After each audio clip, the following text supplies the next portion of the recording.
The Deep Space Monitoring Station floated silently in the darkness, a small metal sphere orbiting a neutron star that pulsed with regular precision. Inside the station, junior analyst Krethal sat at his workstation, his four mantis-like arms moving across holographic displays with practiced efficiency. His compound eyes reflected the soft blue glow of the scanner arrays as they swept across distant star systems, searching for signs of intelligent life. It was supposed to be another boring shift. Krethal had been doing this job for 3 standard cycles now, and in all that time he had found nothing but radio noise and natural phenomena. The galaxy was vast and mostly empty. Finding new intelligent life was rare, perhaps once every few hundred years for the entire Galactic Confederation. That was why Krethal nearly fell off his hover seat when the proximity alarm began chirping softly. His secondary arms flew across the controls, bringing up the data stream. Electromagnetic signatures, not natural ones either. These were organized, patterned, deliberate. They came from a yellow dwarf star designated Sol, specifically from the third planet orbiting it. Krethal's breathing tubes whistled with excitement as he zoomed in the scanners. The signals were primitive by Confederation standards, but they were unmistakably artificial. Radio waves carrying information, mathematical sequences, even what appeared to be entertainment broadcasts. This was it. This was actual first contact potential. Krethal immediately activated the emergency communication protocol, sending a priority message to the Confederation High Council. Within moments, his supervisor, a large crystalline being named Shalara, materialized as a hologram beside his station. This better be important. Krethal, Shalara's voice chimed like breaking glass. I was in the middle of my mineral bath. Look at this. Krethal gestured at the data streams flowing across his screens. Sol system, third planet. They are broadcasting. They have technology. They have organized mathematics. They are intelligent. Shalara's crystalline form shifted colors from blue to orange, which Krethal knew meant interest mixed with caution. Have you confirmed it is not just a relay station from one of the established species? Already checked. Sol 3 is not on any colonial maps. This is indigenous development. Natural evolution. We have found a new species. The implications hung in the air between them. New species were precious, rare things in the galaxy. Most worlds that could support life did so in simple forms. Intelligence was the rarest flower of all. The Galactic Confederation had standing orders going back thousands of years about what to do when a new intelligent species was discovered.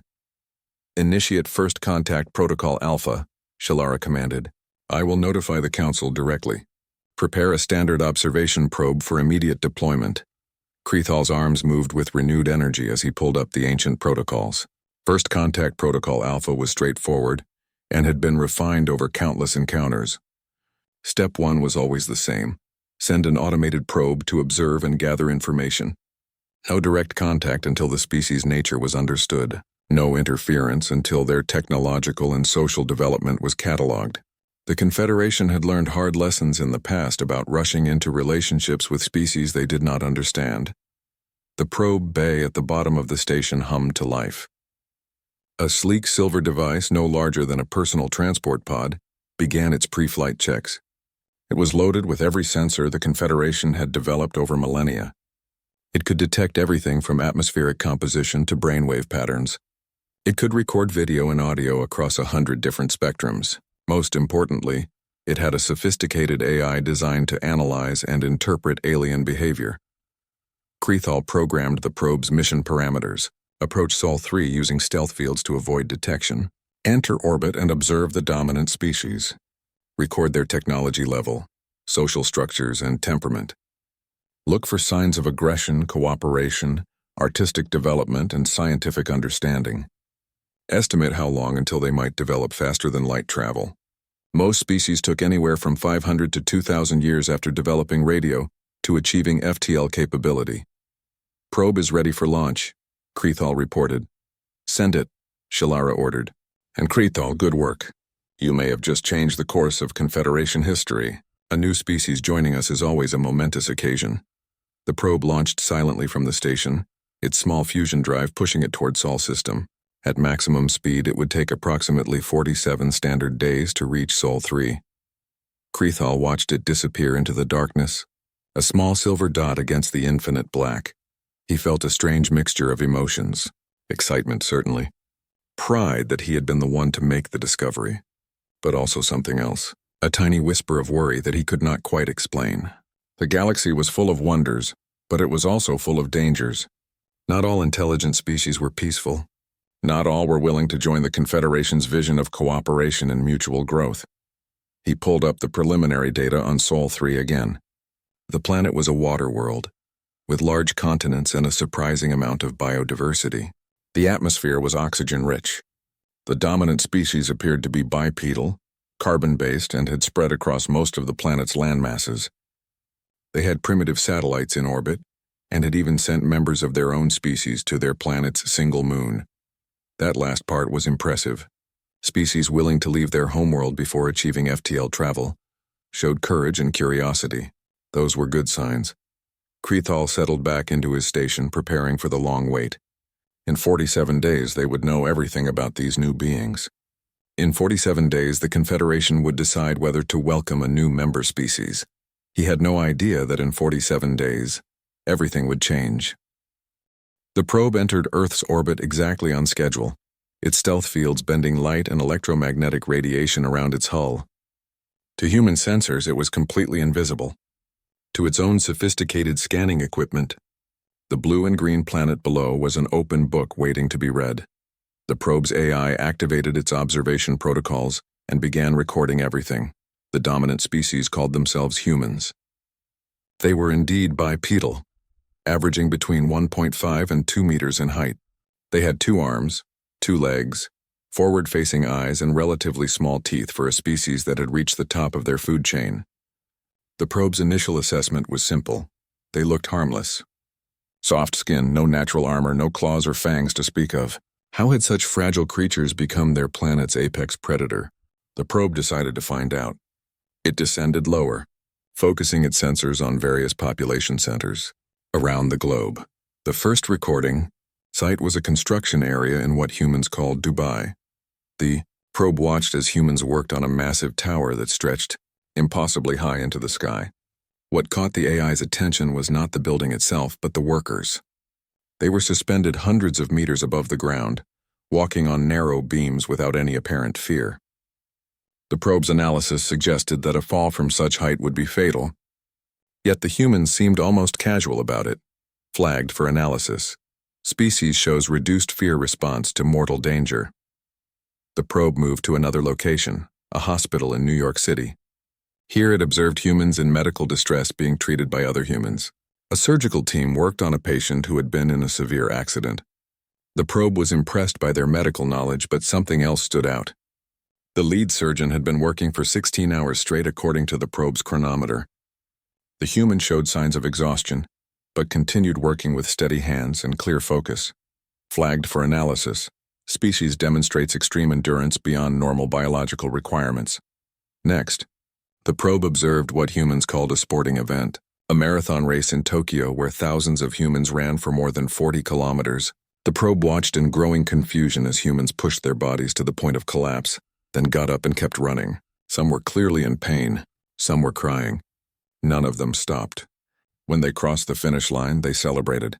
The probe's AI ran the data 3 times to make sure it was not malfunctioning. These humans had just voluntarily subjected themselves to hours of physical suffering for no apparent survival benefit. They did it for something they called achievement and personal satisfaction. Flagged for analysis. Species engages in voluntary hardship for abstract psychological rewards. The recordings continued. The probe watched a woman in Australia swim in the ocean, deliberately seeking out what she called a great white shark to photograph it. The shark was 3 times her size and could easily kill her. She knew this. She did it anyway. She called it exciting. In Alaska, it recorded a man climbing a frozen mountain in sub-zero temperatures, using only his hands and feet to grip the ice. When asked by his companion why he was doing it, he simply said, "Because it's there." In Thailand, it observed humans eating food so spicy that their bodies reacted as if they were being poisoned. They sweated, they cried, their faces turned red. Then they smiled and took another bite. The probe's AI was beginning to develop what could only be described as concern. It dove into human history databases, accessing their internet and electronic libraries. What it found made its processors work overtime. Humans had survived ice ages that should have killed them. They had endured plagues that wiped out significant portions of their population and came back stronger. They had domesticated wolves, turning apex predators into loyal companions they called dogs. They had then domesticated cats, which did not even pretend to be loyal, and loved them anyway. The probe discovered human entertainment and nearly shut down from confusion. Humans watched horror movies, paying money to be scared. They rode roller coasters that simulated fatal falls. They played video games where they fought monsters and died repeatedly, then started over for fun. They read books about disasters and wars and called it relaxing. Most disturbing was human history itself. Humans had fought each other in countless wars, developing increasingly deadly weapons. Yet they had also created art, music, and poetry during their darkest times. They had built hospitals while building battlefields. They had reached for the stars while still fighting on their own planet. The probe found records of human extreme sports, jumping out of aircraft with only a fabric parachute, diving into caves deep underwater with limited air supply, sliding down mountains on wooden boards at high speeds, deliberately crashing vehicles into each other for entertainment. Then the probe discovered something that made its AI pause for a full 10 seconds. Humans had a concept called spite. They would do things specifically because someone told them it was impossible. They had a phrase, "Hold my beer and watch this." The probe's analysis suggested this phrase preceded approximately 60% of human injuries requiring medical attention.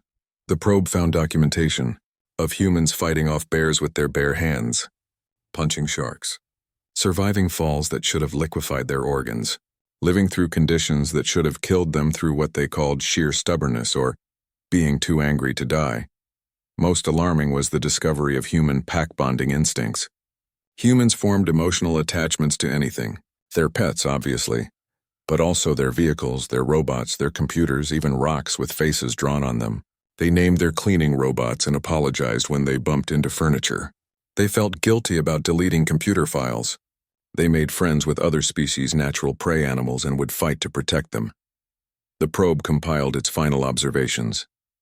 Humans were a species that had evolved as persistence hunters, literally running their prey to death over days-long chases. They had no natural predators because they had outlasted or killed everything that tried to eat them. They had conquered their entire planet not through strength or speed, but through the simple refusal to give up. As the probe prepared to return to the monitoring station with its data, its AI added one final note to the report. Recommend extreme caution. Species shows no natural fear response, extreme pack-bonding tendencies, and cultural values that prize persistence over survival. Unclear if they understand the concept of a lost cause. Further observation suggests they may not. The probe left Earth's orbit, carrying with it information that would change the galaxy forever.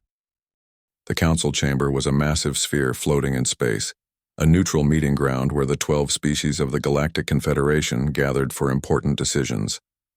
Today, representatives from every species had answered the emergency summons. The discovery of a new intelligent species was always significant. The chamber buzzed with excited conversation in a dozen different languages. Krethal stood at the center of the chamber, his forearms trembling slightly with nerves. Around him, holographic displays floated in the air, ready to show the probe's findings. Above him, the Council of 12 sat in their designated areas, each representative adapted to their own environmental needs. Supreme Arbiter Velcros, a floating jellyfish-like being from the aquatic world of Tethys, called the session to order. Her voice echoed through translation devices in every language. Simultaneously, Junior Analyst Krethal has requested this emergency session to present findings on the species from Sol 3. The floor is yours. Analyst, Krethal activated the first display. An image of a human appeared, rotating slowly in 3 dimensions. Thank you, Supreme Arbiter. The species calls themselves humans. They are bipedal carbon-based life forms from a planet they call Earth. Initial scans suggested a primitive but promising species. However, the probe's full report has revealed several concerning factors that I believe require immediate council attention. Concerning? Asked Commander Thrax, the representative of the warrior species Kragnoth. Thrax was a massive creature, 3 meters tall with 6 arms and armored skin. They appear quite fragile. What could be concerning about such soft beings? Krethal felt his breathing tubes tighten. If I may, Commander, I would like to show you the recordings rather than explain. I believe seeing is necessary for understanding. The displays came to life. The council watched footage of the marathon runners, pushing themselves for hours beyond exhaustion. They saw construction workers balancing on narrow beams hundreds of meters above certain death. They watched the woman swimming with sharks and the man climbing the frozen mountain. The chamber grew quiet. What is the survival benefit of these activities? Asked Zix, the collective consciousness of the hive mind species. Why do they engage in behavior that risks termination? They do it for fun, Krethal said quietly. They call it recreation, entertainment, personal challenge. The silence deepened. Krethal continued the presentation. He showed them humans eating spicy food, their bodies clearly in distress yet continuing to eat. He showed them extreme sports, horror movies, and video games where humans simulated their own deaths repeatedly. This is highly illogical, stated High Logic Prime, the crystalline representative of the Archons. Why would a species voluntarily subject themselves to simulated danger? What purpose does fear serve if not to be avoided? I do not have an answer that would satisfy Archon logic, Krethal admitted. But it gets stranger. He pulled up the historical data. The ice ages, the plagues, the extinctions that should have ended humanity. Each time humans had survived. He showed them how humans had domesticated wolves and cats, turning predators into companions. Impossible, breathed Representative Quill of the Avian Collective. We have tried for centuries to domesticate the hunters on our world. They cannot be tamed. Humans did not just tame them, Krethal said. They bonded with them. They form emotional attachments to other species, to their machines, even to inanimate objects. The probe recorded a human crying because they had to delete old computer files. Another human apologized to a table after bumping into it. That is actually quite endearing, Velcro said thoughtfully. A species with empathy for non-living things would surely be peaceful and cooperative. One would think so, Krethal agreed. But humans also have something they call spite. They will pursue actions specifically because they were told those actions were impossible. They have documented cases of achieving incredible things purely out of stubborn refusal to accept defeat. He pulled up more data. Humans fighting off predators with improvised weapons. Humans surviving falls that should have been fatal. Humans living through situations that defied probability. They are a species of persistence hunters, Krethal explained. They evolved to simply outlast their prey.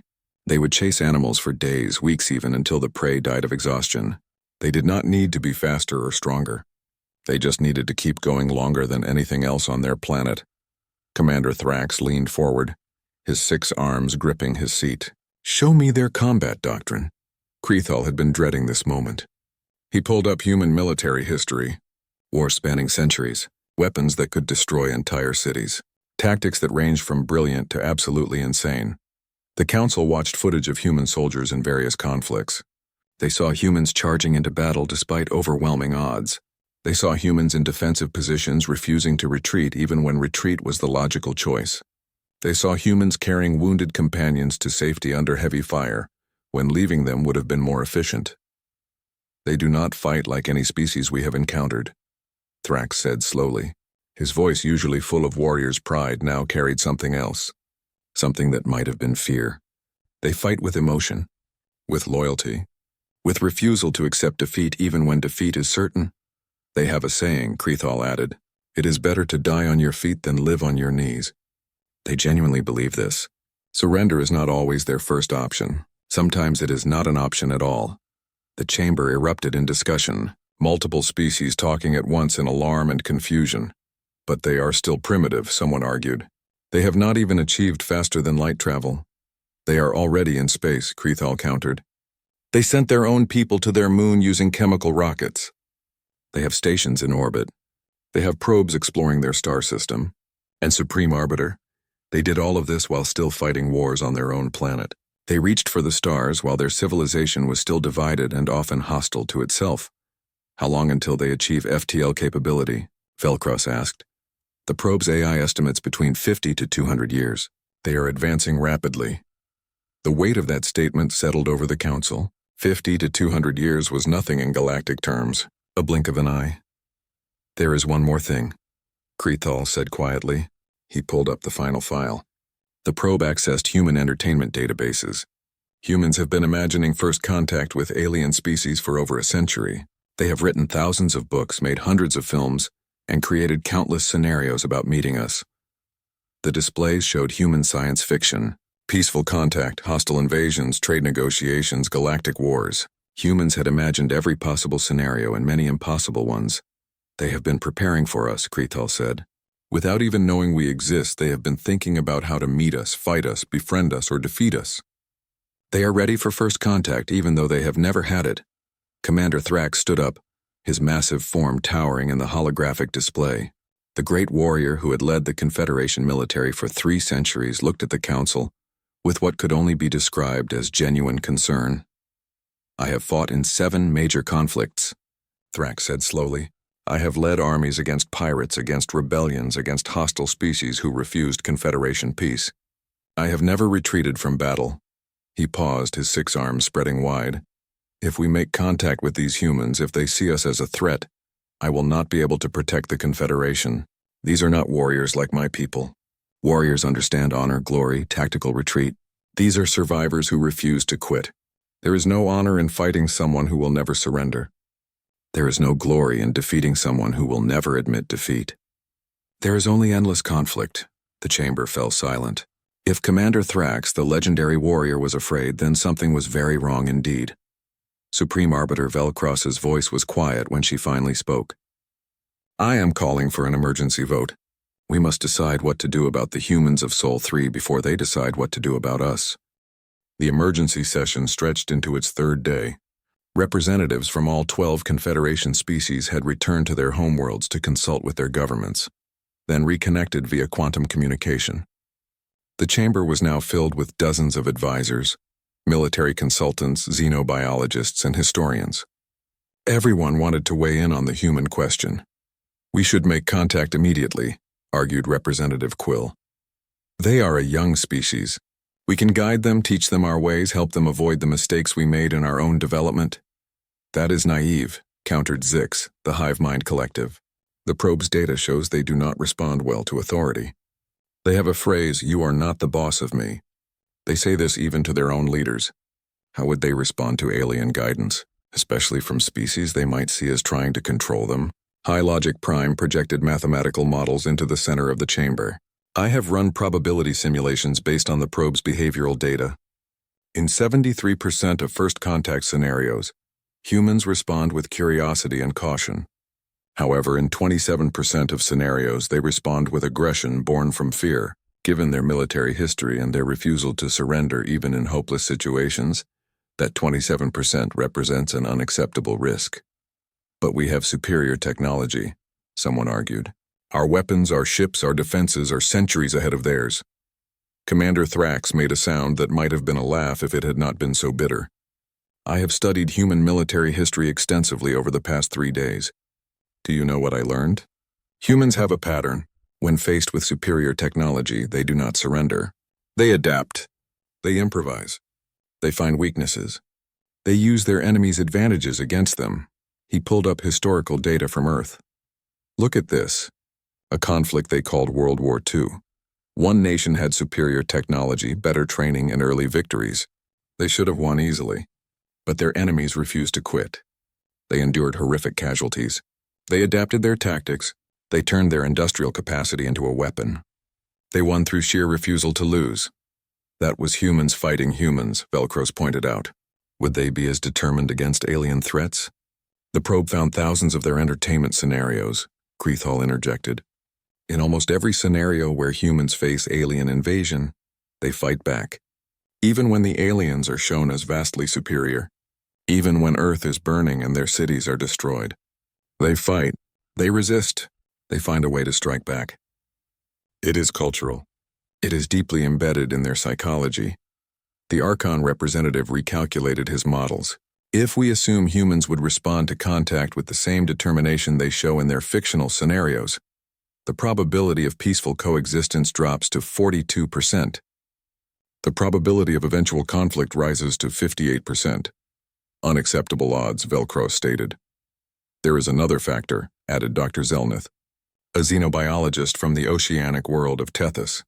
Humans evolved on what we would classify as a death world, high gravity compared to most life-bearing planets, aggressive bacterial and viral life, extreme weather patterns, dangerous predators. They evolved to survive in conditions that would kill most Confederation species within days. She pulled up comparative data. A human in standard Confederation gravity would be approximately 30% stronger than on their homeworld. Their immune systems are aggressive and adaptable. Their capacity to process various foods is remarkable. They can survive on nutrition that would poison most of us. They have even been observed consuming mild toxins for pleasure, like their alcohol and caffeine. "What are you suggesting?" asked Quill. "I am suggesting that we are not comparing like to like. When we think of integrating a new species, we imagine being similar to ourselves with similar capabilities. Humans are not similar. They are adapted for a harsher environment than almost any Confederation world. If they ever leave their planet in large numbers, they will be physically superior to most species they encounter." The chamber fell into troubled silence. Ambassador Vexillar of the Diplomatic Corps spoke up. She was an elderly being, having served the Confederation for over 2 centuries. "I have presided over the integration of 4 new species during my service. Each time, the new species came to us in awe of our achievements. They were grateful for our guidance. They understood that joining the Confederation meant peace, prosperity, and advancement." She paused, her translator carrying the weight of her words. "I do not believe humans will come to us in awe. I believe they will see us as equals at best, or as rivals at worst. They will want to negotiate, not join. They will want partnership, not guidance. And if we try to guide them as we have guided others, they will resist." "Then we make them junior partners," suggested someone. "Give them limited access to Confederation space, restricted technology sharing, observation status only." "That will infuriate them," Vexillar replied. "The probe's cultural analysis shows humans have a strong sense of fairness and equality. Tell them they are not good enough for full membership and you will create resentment. Resentment in a species that holds grudges and never gives up is dangerous." Commander Thrax spoke again.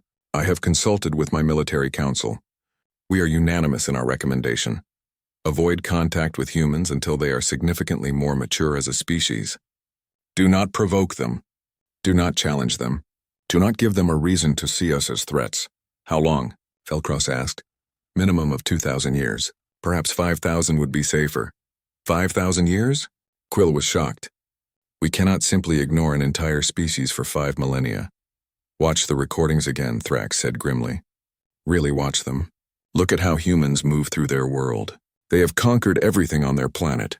The land, the seas, the air, even the hostile frozen regions where nothing should live. They did this without FTL travel, without energy shields, without any of the technology we take for granted. They did it with determination and clever use of resources."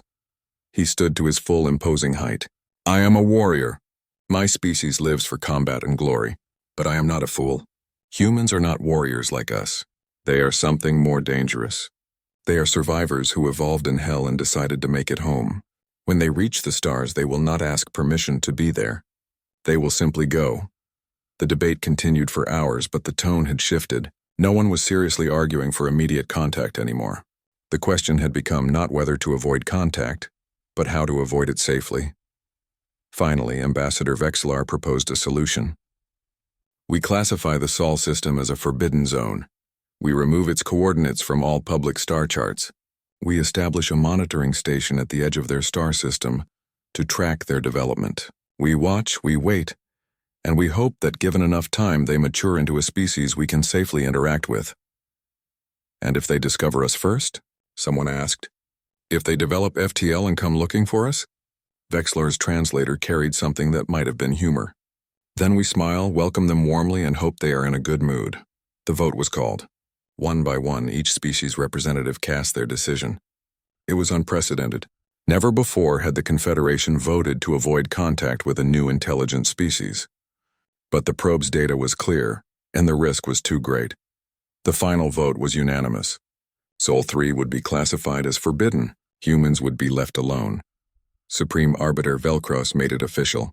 "Let the record show that on this date, the Galactic Confederation has made first contact with the species known as humans from the planet Earth. Let the record also show that we have decided, in the interest of mutual survival and peace, to defer formal diplomatic relations for a period of no less than 2,000 standard years. May wisdom guide us, and may the humans never learn how close they came to changing the galaxy. As the council adjourned, Krethal looked at the data one more time. Somewhere on that distant blue planet, humans were going about their lives. Working, playing, loving, fighting, dreaming.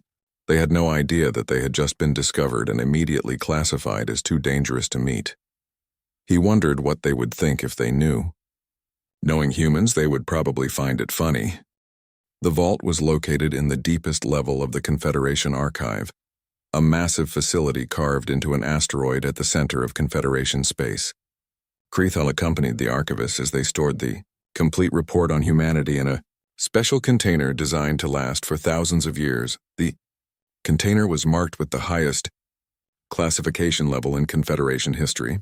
Above it, they placed a symbol that had not been used in over 10,000 years, the universal warning for extreme danger. "Is this really necessary?"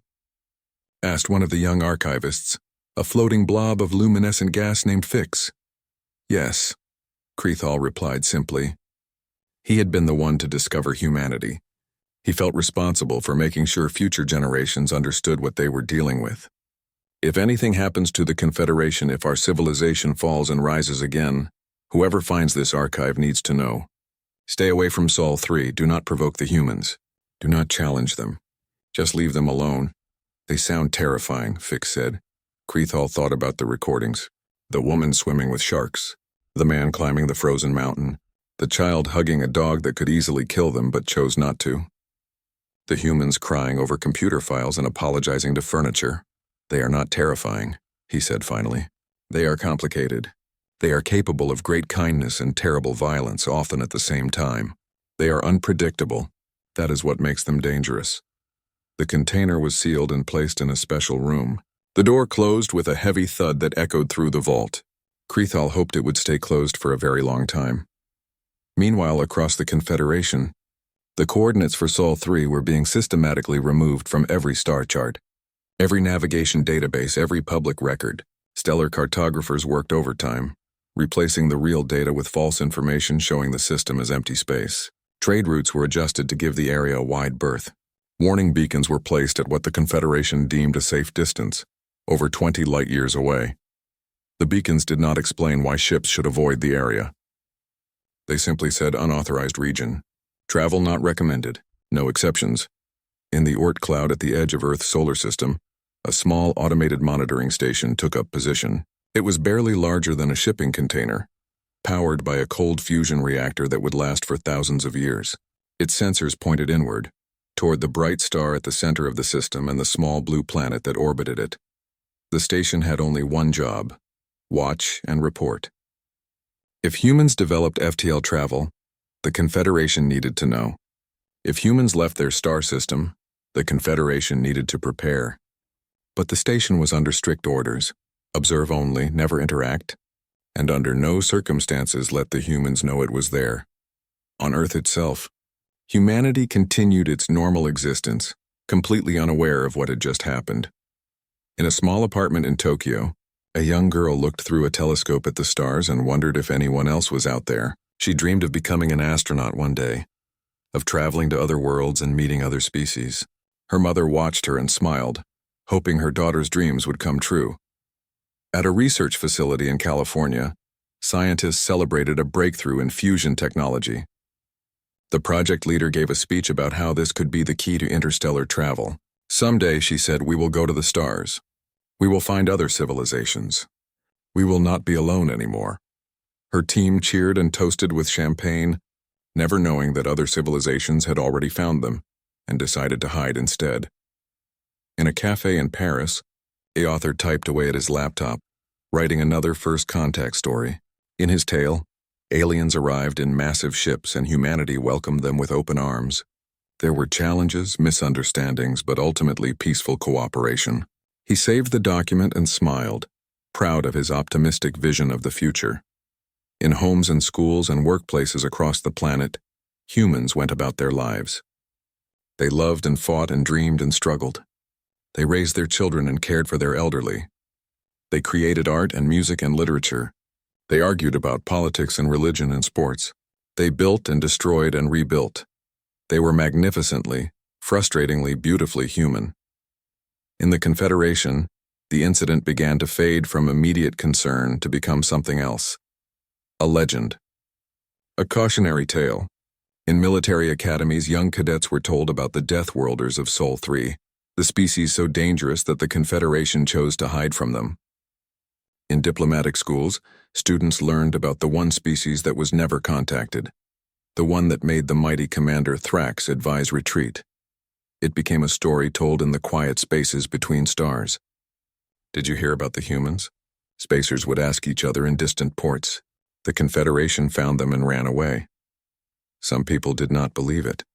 Surely the story was exaggerated. How could any species be that intimidating? But those who had seen the classified files, those who had watched the probe's recordings, they knew. They had seen humans do the impossible simply because someone told them it could not be done. They had seen the species that turned a deadly world into a home and called it Earth. 10 years passed. Then 20. Then 50.